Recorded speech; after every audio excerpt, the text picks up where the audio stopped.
はいどうも、ビバです。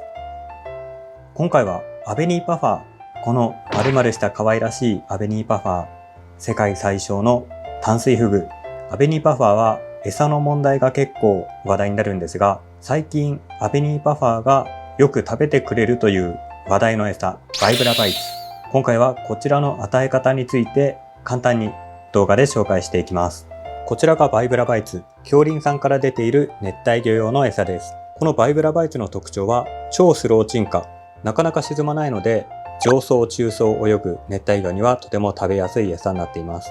そして赤虫に似せた形状、魚が餌の形状を把握しているかはちょっと僕わかんないんですけど、赤虫っぽい餌に食いつきやすいらしいです。そしてミルワーム配合、魚はよく昆虫食べてるイメージあるので、ミルワーム配合することで指向性が高くなっているらしいです。参考までにタンパク質、プロテインは46%。なぜこのバイブラバイツがアベニーパファーの餌として話題になっているか。それはこちらのクリルグラニュールパファー。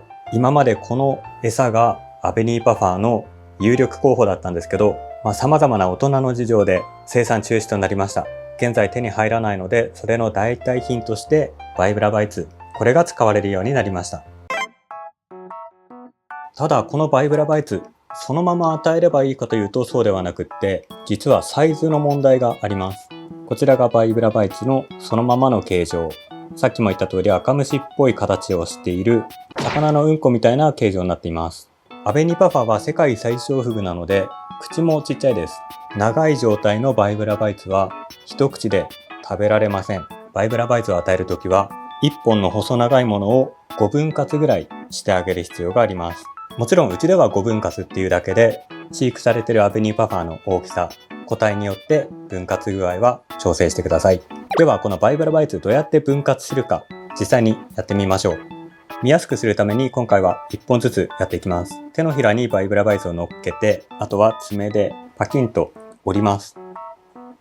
パキン、パキン、パキン。これで今5分割ですね。バイブラバイツがそれぞれ1ミリぐらいのサイズになりました。我が家ではこれぐらいのサイズが一番食べやすそうにしています。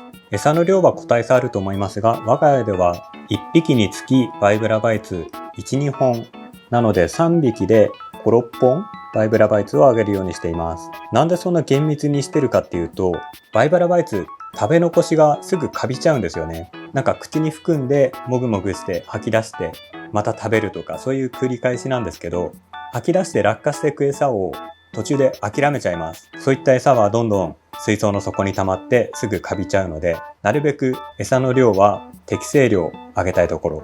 食べ残しをその日のうちに取り除いちゃえば問題ないんですけど、なかなかね、取りきれない餌とかもありますので、生体の数に合った餌の量、守っていくのが鉄則かなと思います。今ちょうど痩せてる子が手前に来てるので、まずはこの子にあげましょう。あら、どこ行った？ほら、おいで。ポト。おー、早い早い。もう一個。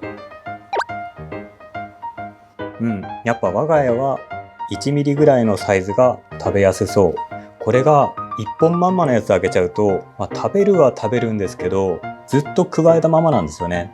そして無理やり飲み込むと、なんか胃袋突き破りそうなぐらい体が変形しちゃうので、結構怖い。でかいのも来ましたね。はい。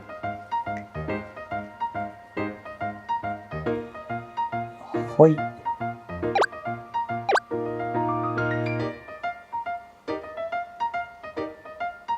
もう一匹来ないな。奪い合いです。長いまんま与えると、この奪い合いもちょっと激しくなっちゃうので、やっぱりすぐ口の中に収まるサイズ。いいですね。パクッと食べましたね。このぐらいのサイズが一番良さそうですね。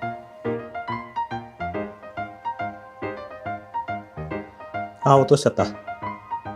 来ましたね、3匹目。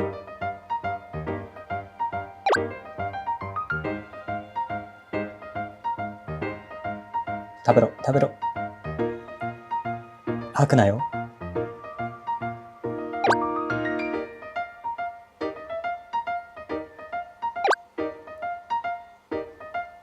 バイブラバイツ食いつきいいですよね。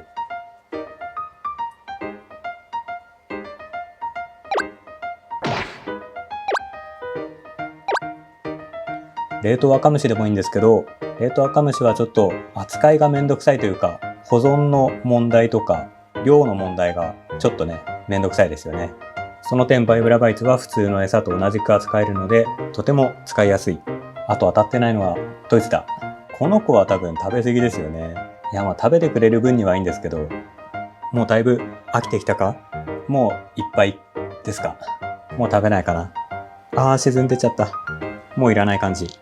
どうしても食べ残しとか出ちゃうんですけど、今この画面の真ん中に映ってるのは食べ残してカビてしまったバイブラバイツです。1日経つとカビちゃうんですけど、こうなると水草とかにくっついてなかなか取れません。なので食べ残したやつはその日のうちに吸い取っちゃうか、食べ残さないように与えるか気をつける必要があります。これを吸い取る。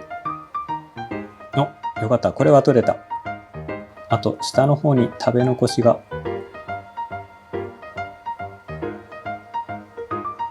よし。こんな感じで1日2回バイブラバイツを与えています。アベニーパファーの代表的な餌としては冷凍赤虫。これはちょっと冷凍庫で保存するのを嫌がる人もいると思うので難しい。乾燥赤虫。これはアベニーパファーあんまり食べないかもしれませんね。それかクリル系の餌。ショップオリジナルのクリルとか作ってるところもあるんですけど、ネット通販だとちょっと値段が高かったり、なかなか入手がしづらいです。水槽の厄介者スネール。これは大量に発生している水槽がある人はとても有力な餌になります。完全に生き餌なので、これも入手がしづらいですね。そしてバイブラバイツ。これは Amazon とかヨドバシでも買えて、値段も安い。個体差もありますが、食いつきもなかなか良い。入手性が高くて、管理もしやすい、保存もしやすい餌というと、バイブラバイツが一番有力候補かなと思います。とはいってもアベニパファー個体差が激しくて、冷凍赤虫も見向きもしないっていう個体もいますし、人工餌食べるよっていう個体もいるので、なかなか飼い主泣かせの熱帯魚ですよね。アベニパファー可愛いから飼育したいっていう方多いと思うんですけど、餌問題なかなか悩むと思うので、ぜひバイブラバイツ試してみてください。Amazon だと35g で400円くらいで売っています。ただ、Amazon だとなんかアダルトグッズに分類されているので、ご注意ください。チャームさんとかヨドバシカメラで買うのも安くていいと思います。というわけで、今回の動画は以上です。バイブラバイツ、ぜひお試しください。